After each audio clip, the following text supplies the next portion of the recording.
आम्हालाही वाटतं की तो म्हणजे थोडा बोळसर स्वभाव असल्यामुळे मुलगी घे ना सांभाळून.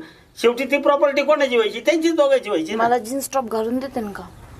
ती म्हणती तिला जीन्स टॉप घालून देते का? काय म्हणते ती? ते जीन्स टॉप काय म्हणतात? जबले घालून देईन का? जबले असं विचारते ती. घागरा घागरा भाऊ नाही तिला पाय दाखव इकडं. ते झबले काय झालं? राहू द्या राहू बाया, द्या. बाया, ते पॅन्ट टी शर्ट घालून देतात का असं विचारतात त्या. ते होय हा माय मापाचे येते का?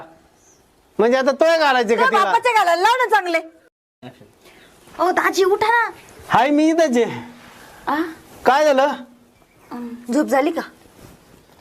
अहो आपण हा आले आपल्या. आलं आलं लक्षात आलं. हा हा काय झालं मग पसंत आहे का? नाही पसंत आहे का तुला? हा मला पसंत आहे. पसंत आहे मला मुलगी. पण आमच्या पोरीला पोरगा पसंत नाहीये. नाही हाय ना पसंत. हाय म्हणते हाय. दादा हा 5 एकर का आपले 25 एकर मध्ये